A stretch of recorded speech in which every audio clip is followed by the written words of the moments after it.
এই পৃথিবীতে আপনি যত ডিজিটাল হন না কেন, আছে এক জাতি যারা এখনো সূর্যের ছায়া মেপে সময় গণনা করে, যাদের জন্য রুটি নয়, জীবন মানেই তীর আর ধনুক।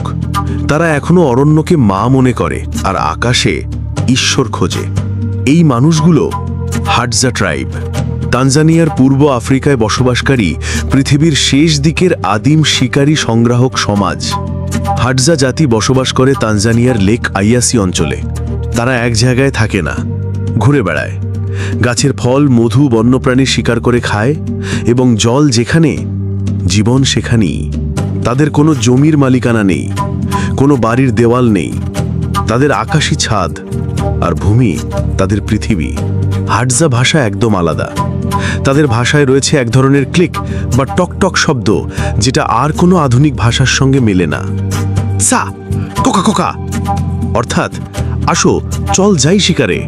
তারা যা ভাবে তাই বলে, আর বলে যতটুকু দরকার তার বেশি নয়। হাডজা জাতির পুরুষরা প্রতিদিন ভোরে তীর ধনুক নিয়ে বেরোয় শিকারে, আর নারী ও শিশুরা খুঁজে বেড়ায় গাছের ফল, কন্দমূল আর মধু। তারা কোনো কিছু জমিয়ে রাখে না, যা পায় তাই খায়। আজ আছে, কাল থাকবে কিনা সেটা নিয়ে তারা চিন্তাও করে না। তারা বিশ্বাস করে প্রকৃতি দেবে যখন প্রয়োজন হবে। তাদের সমাজে নেই কোনো নেতা, রাজা, নিয়মের বই। সবাই মিলে সিদ্ধান্ত নেয়, সবাই একসঙ্গে থাকে, আর কেউই কারোর মালিক নয়। হাডজা সমাজে স্বাধীনতা মানে শুধু কথা বলার নয়, জীবনের প্রতিটি মুহূর্ত নিজের মতো বাঁচা। হাডজা জাতি হয়তো ছোট, কিন্তু তারা পৃথিবীর মুখে রেখে দিয়েছে এক প্রশ্ন: আমরাই কি সভ্য, না তারা, যারা এখনো প্রকৃতির ছন্দে বাঁচে? আমরা গুগল করি, তারা গাছের পাতায় খোঁজে ওষুধ। আমরা ঘড়ি দেখে খাই, তারা সূর্য দেখে দিন শুরু করে। আমরা পাহাড় কিনি, তারা পাহাড়ের নিচে গান গায়। তারা এখনো মানুষ, আমরা হয়তো আর নেই। হাডজা নারীরা সংসার চালায় না, কারণ সংসার বলে কিছু নেই। তারা জীবন চালায়, শুধু বেঁচে থাকার জন্য নয়, বরং প্রতিদিন প্রকৃতিকে উপলব্ধি করার জন্য। নারী ও পুরুষের মাঝে সম্পর্ক গড়তে কোনো চুক্তি লাগে না, কোনো বিয়ের কাগজ নেই, নেই তালাকের শব্দ। কেউ যদি একসঙ্গে না থাকতে চায়, চুপচাপ চলে যায়। এটা এখানে স্বাভাবিক। আর সন্তান, সন্তান সবার। মা তার, সমাজ তার, প্রকৃতি তার। তারা গাছের ফল চেনে, যে ফল বিষাক্ত, যেটা পাকলে মিষ্টি হয়, যেটা কেবল ভোরে তুললে খাওয়া যায়। হাডজা পুরুষরা শিকারে যায়, তাদের ধনুক বানানো হয় গাছের ছাল দিয়ে, আর তীরের আগায় থাকে জাভোর গাছের বিষ, যা এক ফোঁটা মাংসের সাথে মিশলেই কাজ শেষ। একটা ছোট বুনো শূকর মারতে পারে তাদের 3 দিন খাবার জোগাতে। আর সবচেয়ে ঝুঁকিপূর্ণ মধু সংগ্রহ, যেখানে তারা পিঁপড়ের কামড়, মৌমাছির হুল, গাছ বেয়ে ওঠার ঝুঁকি সব নেয়, শুধু একটু মধুর স্বাদ পাওয়ার জন্য। এটাই তাদের প্রোটিন, এটাই উৎসব। হাডজা জনগোষ্ঠীর কোনো লিখিত ধর্ম নেই। তারা বিশ্বাস করে টিনয় নামে একটা আধ্যাত্মিক শক্তিতে, যে প্রকৃতিকে রক্ষা করে, তাদের দেখে শুনে রাখে। তারা কোনো মন্দির বানায়নি। তাদের ঈশ্বর থাকে 1 আগুনের পাশে, 2 বাতাসের শব্দে, 3 শিশুর চোখে। তাদের কাছে আকাশের তারা মানে পুরনো আত্মারা, যারা পথ দেখায়। 1930 সালের পর হাডজা জাতি প্রথমবার আধুনিক মানুষের মুখোমুখি হয়। তাদের বলা হয়, এই জায়গা আমাদের সরকারের, তোমরা এখানে থাকতে পারো না, এই জীবন আর টিকে থাকবে না। কিন্তু হাডজা জাতি সরে যায়নি। তারা জানে গাছ কাটা যাবে, কিন্তু আকাশ কাটা যায় না, আর এটাই তাদের অস্তিত্বের প্রমাণ।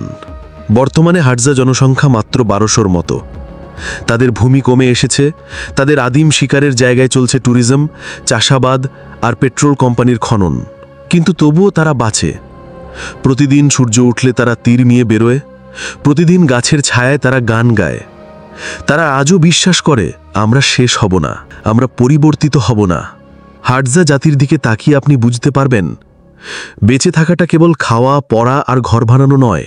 এটা একটা অনুভব, যেখানে মানুষ প্রকৃতির সাথে কথা বলে, আর সেই ভাষা আজও হারিয়ে যায়নি। শুধু আমরা শুনতে ভুলে গেছি। আমরা বলি উন্নয়ন, তারা বলে পরিবর্তন মানেই সর্বনাশ। আমরা নিয়ে যাই রাস্তাঘাট, মোবাইল, ইন্টারনেট। তারা খুঁজে বেড়ায় গাছ, আগুন, বৃষ্টির গন্ধ। তারা বলে তোমাদের চোখে এগিয়ে যাওয়া মানে আমাদের চোখে হারিয়ে যাওয়া।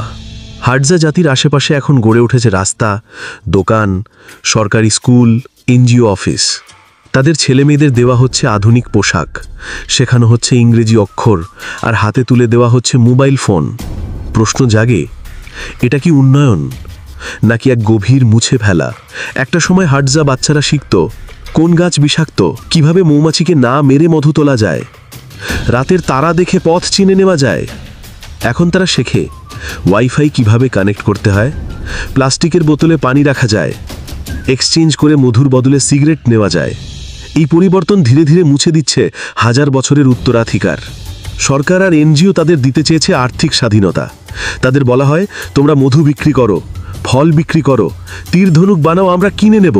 কিন্তু তারপর মধু বিক্রি হয়ে যায়, গাছ কেটে যায়, টাকার বদলে আসে আশ্রয়হীনতা। আজ হাটজা জাতির অনেকেই এক পাশে আধুনিকতার চাপ, অন্য পাশে নিজেকে রক্ষা করার ভয় নিয়ে বেঁচে আছে। হাটজা নেতারা বলেন, আমরা আধুনিক শিক্ষা নিতে পারি, কিন্তু জীবন বদলাবো না। আমরা গাছের ছাল না খেলে মরে যাব, মোবাইল দিয়ে বাঁচা যায় না। তারা চায় দুপাশে চলতে, কিন্তু নিজের ভিতরে না হারিয়ে। তারা চায় আমাদের শেখাতে যে সব কিছু থাকা মানেই সুখ নয়। হাটজা জাতিকে দেখে আমরা বুঝি, বেঁচে থাকতে হলে হাই রাইজ দরকার নেই, ডিজিটাল জীবন দরকার নেই, প্রয়োজন একটা হৃদয় যেটা প্রকৃতির সাথে কথা বলতে পারে। তারা হয়তো হারিয়ে যাবেন একদিন, কিন্তু তাদের জীবন থেকে যদি আমরা শিখি, তাহলে হয়তো মানুষ হিসেবে আবার দাঁড়াতে পারবো। যদি তারা হারিয়ে যায়, তাহলে শুধু একটি জনগোষ্ঠী নয়, আমরা হারাবো একটা বিকল্প পথ, একটা আদিম জ্ঞান, আর হয়তো একটি সত্যিকারের মানবিকতা। 1960 সালে হাটজা জাতির সংখ্যা ছিল প্রায় 3000। আজ 2025 সালে তাদের প্রকৃত জঙ্গল নির্ভর জনগোষ্ঠীর সংখ্যা কমে দাঁড়িয়েছে মাত্র 300-র নিচে। ভূমি হারিয়েছে, বন কাটছে, আর অআধুনিক সভ্যতা তাদের রুটির দামে কিনে নিচ্ছে প্রজন্মের শেকড়। জাতিসংঘ ও জাতীয় জৈব বৈচিত্র্য কমিশন বারবার বলেছে, হাটজা জাতি কেবল একটি জনগোষ্ঠী নয়, তারা হলো জীবন্ত জিনোম, যাদের জীবনধারা ও পরিবেশের মধ্যেই আছে ভবিষ্যতের উত্তর। কিন্তু প্রশ্ন হলো, এই হালকা আলো জ্বালিয়ে রাখা কার দায়িত্ব? এনজিও, গবেষক এবং কিছু সমাজকর্মী চেষ্টা করছে তাদের ভাষা সংরক্ষণে, তাদের চাষযোগ্য ভূমি ফিরিয়ে দিতে, তাদের শিশুদের শেখাতে বাইরের দুনিয়া থেকে নিজেদের রক্ষা করতে। তাদের জন্য তৈরি হচ্ছে কমিউনিটি স্কুল, যেখানে শেখানো হয় বিজ্ঞানের সঙ্গে সঙ্গে তাদের শেকড়ের গল্প। হাটজা জাতির গল্প কোনো পিটি স্টোরি নয়, তারা ভিকটিম না, তারা এখনো মর্যাদায় মাথা উঁচু করে বলে, তোমরা আমাদের ভাষা জানো না, কিন্তু আমরা প্রতিটি পাতার ভাষা জানি। তোমরা ঋতু পাল্টাতে পারো না, কিন্তু আমরা জানি কখন বৃষ্টি আসবে শুধু গন্ধে। তোমরা সুখ খোঁজো, আমরা সুখে থাকি। হাটজা জাতি যদি হারিয়ে যায়, তাহলে হারাবে না শুধু বন, ভাষা বা সংস্কৃতি, আমরা হারাবো একটা প্রমাণ যে মানুষ অন্যভাবে বাঁচতেও পারে, যেখানে মোবাইল নেই তবু কান্না কম, যেখানে ঘড়ি নেই তবু সময়ের হিসাব নিখুঁত, যেখানে টাকা নেই তবু কেউ অভুক্ত থাকে না। তাদের জীবন একটা আয়না, তুমি চাইলে তাতে নিজের মুখ দেখতে পারো। একটা গাছ বাঁচলে একটা ছাড়া বাঁচে, একটা শিশু যদি নিজের শেকড় জানে, তাহলে বেঁচে থাকে ইতিহাস। হাটজা জাতির শিশুদের চোখে আজ প্রশ্ন, আমি কে? আর আমাদের দিকে তারা তাকিয়ে থাকে উত্তরের জন্য। হাটজা বাচ্চারা জন্ম থেকেই খেলনা পায় না, তারা গাছের ছাল দিয়ে বানানো ধনুক পায়, জামার পকেট পায় না, কিন্তু শিখে যায় কোন গাছটা বিষাক্ত আর কোন গাছের ছাল দিয়ে তীর বানাতে হয়। তারা খেলাধুলার নাম করে শিকার অনুশীলন করে, তাদের হাঁটুর দাগই বলে দেয় এরা শহরের মতো নয়, এরা পৃথিবীর প্রথম পাঠশালার ছাত্র। তানজানিয়া সরকার এখন হাটজা শিশুদের স্কুলে পাঠাতে চায়, যেখানে তারা শিখবে ইংরেজি, অঙ্ক, বিজ্ঞান। কিন্তু প্রশ্ন হলো, সে কি জানবে কোন পোকা খাওয়া যায়? সে কি জানবে কবে বৃষ্টি হবে শুধুই গন্ধে? সে কি জানবে তার পূর্বপুরুষরা শব্দ ছাড়া শিখেছিল ভাষা? আধুনিক শিক্ষা যেন এক আয়না, যেখানে হাটজা শিশুরা নিজের মুখ খুঁজে পায় না। হাটজা শিশুদের নিয়ে এখন দুই রকম ভবিষ্যৎ তৈরি হচ্ছে। এক দিকে কিছু এনজিও ও গবেষক তৈরি করছে দ্বৈত শিক্ষা ব্যবস্থা, যেখানে আধুনিক জ্ঞান আর আদিবাসী জ্ঞান একসাথে শেখানো হয়। আরেকদিকে কিছু পরিবার ধীরে ধীরে আধুনিক জীবনের লোভে শহরের দিকে হাঁটছে, যেখানে স্বাধীনতা মানে শুধু চাকরি আর মোবাইল। প্রশ্নটা এখনো দাঁড়িয়ে আছে, এই শিশুরা কি তাদের শেকড় মনে রাখবে, নাকি সময়ের সাথে তারা গিলে ফেলবে নিজেদের ইতিহাস?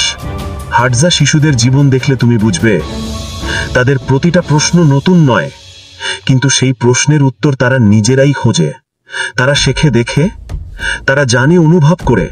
তাদের শিক্ষা কাগজে নয়, তাদের শিক্ষা মাটির গন্ধে।